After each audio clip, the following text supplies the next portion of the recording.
First story, The Hollow Hop. I grew up in the quiet town of Elmsworth, nestled deep in the piney woods of northern Louisiana, right on the border with Texas. Nothing ever happened there. The biggest excitement we got was when someone's dog got loose or the annual Easter egg hunt at the town square. That event was a big deal. Pastel banners, families with cameras, kids in bunny ears, and way too much sugar. This year, I agreed, against my better judgment, to help set up the hunt. My younger cousin Caleb had begged me. "Come on, Mason," he said. "It's tradition." So I showed up early Sunday morning, groggy and clutching a gas station coffee, as the sun was just climbing over the trees. That's when I first saw it. At first, I thought it was someone in costume. A man-sized rabbit standing far off by the tree line. It was tall, too tall, and it didn't move like someone wearing a suit. Its legs were slightly bent backward, like a hare's. The ears twitched in unnatural, jerky ways. Its head turned toward me, and though it was too far to make out details, I felt a tight grip of unease in my chest. I blinked and it was gone. I told myself it was just sleep deprivation. The hunt started around 10. Parents ushered their kids across the park, baskets swinging. I stood near the gazebo, helping hide the last of the eggs. That's when Caleb tugged at my sleeve, eyes wide. "I saw the Easter bunny," he whispered. I laughed. "Isn't that the point?" No, not like the normal one. He was standing by the cemetery fence. He was watching. That chill returned. I walked toward the fence he pointed at, an old, rusted thing that separated the park from a disused church graveyard. I scanned the area. Nothing. No footprints. Just rows of cracked gravestones and the tangled limbs of black oaks. That night, I couldn't sleep. Every time I shut my eyes, I saw it, that massive rabbit shape, just standing there. By Monday morning, Caleb was missing. The police combed the park and surrounding woods. His basket was found near the cemetery, shattered eggs scattered in the dirt, no prints, no signs of struggle, just one long, muddy track like a three-toed claw. I didn't tell the cops what I'd seen. Who would believe me? Tuesday night, I went back to the park. I know I shouldn't have, but guilt is a heavy thing. I needed to look again. Maybe find something they missed. The moon was full. Everything looked silver and sharp. I crept through the cemetery, flashlight in hand. The silence was overwhelming. No wind, no crickets. Just my breathing and the crunch of gravel underfoot. Then ahead of me I saw movement. It was there, 7 feet tall, maybe more. Its fur was matted and black, clinging to its body like wet rags. Its hands, yes, hands, ended in yellowed claws. Its head was rabbit-like, but the mouth was wrong. Too wide, too many teeth, eyes that reflected red. It didn't hop, it stepped forward slowly, deliberately, almost like it was tasting the air. I turned to run, but something hit me hard. I went sprawling, flashlight flying from my grip. I don't know how long I was out. I woke up in the dirt, neck sore, ears ringing. Everything was silent again, but something had scratched a word into the ground beside me. Hop! I stumbled home. I didn't call the cops. What could I say? That week, 2 more kids vanished. Then an old woman saw it near her barn. She said it left eggs, not candy-filled ones. These were warm, pulsing, wet. The town started whispering, canceled church events, shuttered windows, but no one left, not yet. I planned to. I packed a bag, filled my truck with gas, even left a note. But that night, as I stepped outside, I heard it. Not a growl, not a scream, a giggle, high-pitched, childlike, but warped.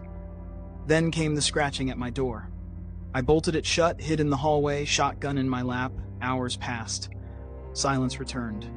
I finally crept back to the door and looked outside. No one was there. But the lawn, it was covered in eggs. Dozens of them. All cracked open. All empty. I drove away that night. Never looked back. I don't know why it chose Elmsworth or what it wants. But every year on Easter Sunday I hear the same thing. A knock on the door. A giggle and the whisper of something tall, hopping through the dark. Second story. Title: The Hollow Eggs of St. Alder. I never believed in family curses. My grandmother used to whisper about the hollow eggs, stories she'd brought from Ukraine when she settled in the tiny town of St. Alder, Pennsylvania. Every Easter, she'd wrap the house in incense, burn dried herbs, and forbid anyone to crack eggs after sunset. I thought it was just superstition, until last Easter. It started with the invitation. It was early April, and I had just returned to my apartment in Pittsburgh after work when I got the voicemail. The voice was raspy, old, but familiar. "Emma, please, come back home. This Easter, it's not safe." I saw them again. The eggs are waking. It was my grandmother. I hadn't seen her in almost 3 years. She stopped answering calls, stopped writing, and now suddenly she was begging me to come back to St. Alder. I tried to ignore it. But 2 nights later, I woke up at 3 in the morning to the smell of burning eggshells. No joke. My apartment was empty, windows locked, and still the scent was thick, choking. I took it as a sign. I packed a bag and drove to St. Alder. The town hadn't changed. Fog hugged the roads like smoke, old colonial homes crouched behind iron gates. The graveyard at the center of town looked freshly dug, though no one had died recently. Or so I thought. My grandmother's house was darker than I remembered. Curtains closed, door slightly ajar. I called out, but she didn't answer. I stepped inside. The living room reeked of sulfur and wax. The walls were covered in paisanki, traditional Easter eggs, but not the kind you see at craft fairs. These were wrong. Each egg was jet black with blood-red symbols etched deep into the shell. Not painted, etched. There were 13 of them, hanging from black threads above a bowl of murky water. I found my grandmother upstairs. She was sitting in the corner of her bedroom, eyes wide open, muttering in Ukrainian. Her hands were burned. Her nails cracked and black. "They're hungry this year," she said, not looking at me. "We missed the ceiling last Easter. They remembered."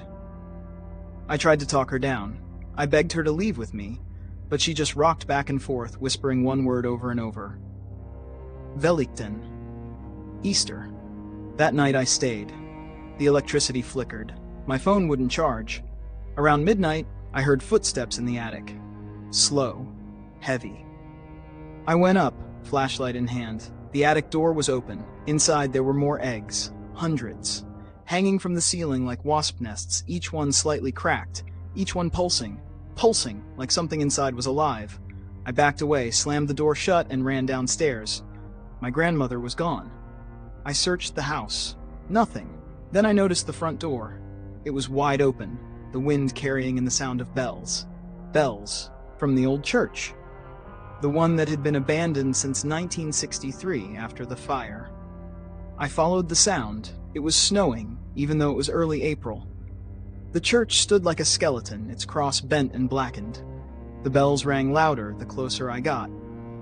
Inside, I found my grandmother kneeling at the altar, surrounded by eggs. But these weren't the etched ones. They were soft, flesh-colored, and they were hatching. Tiny, malformed things clawed their way out. Some had no eyes. Some had too many. One hissed and scurried across the floor on spider-like legs. My grandmother looked at me. Her eyes were bleeding. "You brought them." Your blood woke them." I screamed. I turned to run, but something grabbed my leg. A child-sized hand, rotten, clutching with impossible strength. I kicked free and ran. Back at the house, the eggs were gone. The bowl of water was boiling. The air smelled like burning hair. I locked every door, every window. But I could still hear them. Tiny claws scraping the walls, whispers in a language I didn't understand. At dawn, everything stopped. The fog lifted. My grandmother was gone. Her room was empty, bed unslept. The police found me curled in a closet. They chalked it up to a breakdown. There was no evidence of anything. No eggs, no symbols, no footprints. But I know what I saw. I tried to leave it behind. I moved across the country, blocked St. Alder from my GPS, changed my number. But this Easter, 3 days ago, a box arrived. No return address, no postmark. Inside was a single black egg. It's sitting on my kitchen counter now. I haven't touched it, but every night just before midnight, I swear I hear it whispering my name. And this morning, there was a crack in the shell, just one. But it's growing. Third story, The Hollow Sunday. It started with a knock on the door at 6:30 in the morning. That alone wouldn't be too strange. If it hadn't been Easter Sunday, and if I hadn't been living alone on the edge of some god-forsaken forest outside of Waynesboro, Virginia. I moved into the cabin a month ago. I'd inherited it from my uncle, who'd vanished without a trace the previous fall. They never found him. They said he went hunting and just never came back. But I'd found his boots in the basement, and that wasn't the weirdest thing. There were crosses carved into the door frames. Old ones, weathered and cracked. I thought he was just superstitious. That morning, I didn't want to answer the door. Something about the knock felt wrong. Like whoever, whatever was knocking didn't really want to come in. They wanted me to come out. I peeked through the curtain. A girl stood there, pale, barefoot, wearing a white Easter dress stained with mud. Her eyes were too wide. She didn't blink, not even once. She looked no older than 10. "Hi," she said before I could open the door. "You forgot to hide the eggs." I didn't know what to say. I hadn't prepared any Easter hunt. I hadn't even remembered it was Easter until the night before, when I heard the bells. No churches for miles. And yet, those slow, dragging bells rang through the woods just past midnight. "Who are you?" I asked, my voice hoarse. I still hadn't opened the door. "I'm here for the hunt," she whispered. "You live here now. You have to host. I think you've got the wrong house, sweetheart." She smiled then, lips splitting too far, and walked backward into the fog, still staring at me. I locked the door. I spent the rest of the morning trying to shake the whole thing off. Maybe it was a local kid playing a prank. Maybe I was just tired. Too many maybes, and none of them made me feel any better. By noon, things started to rot, literally. I'd bought groceries the day before. Eggs, milk, ham, the usual stuff. But when I opened the fridge, everything was black. Mold had spread like ink, swallowing every item in there, even the glass shelves. And the smell, God, the smell was like something had died inside the walls. I stepped outside to get air, and that's when I noticed them. Eggs. Dozens of them, scattered across the yard, white shells painted with what looked like dried blood. Some were cracked, leaking dark, thick liquid. I picked one up without thinking, and it hissed in my hand, squirming like something was alive inside. I dropped it. Then I heard laughter from the woods, childlike. But wrong. Too many voices at once, high and low and echoing where it shouldn't. I slammed back into the cabin, locked every door and window, and tried to call someone, anyone, but there was no signal. Not even the landline worked, just static. That night, the knocking returned. Not at the door this time, from underneath the house. Scrape, scrape, scrape. Then a thud. Then silence. I didn't sleep. Easter Monday, if you can even call it that, was colder. The trees looked dead. The sun never fully rose. It just hovered like a dying bulb behind gray clouds. I didn't dare leave the house, not after what I saw next. A photo, taped to the inside of my mirror. A photo I hadn't taken. It showed the cabin, my cabin, from the woods. But in the photo, I wasn't alone. There were figures standing behind me in the window, dozens of them. Children dressed in white, smiling. There was writing on the back, "Hide well." That night I boarded up the basement door. I couldn't bear to look down there again. Not since I heard the crawling. Not since I heard him, my uncle's voice, whispering my name. I told myself it wasn't real. I tried to pray.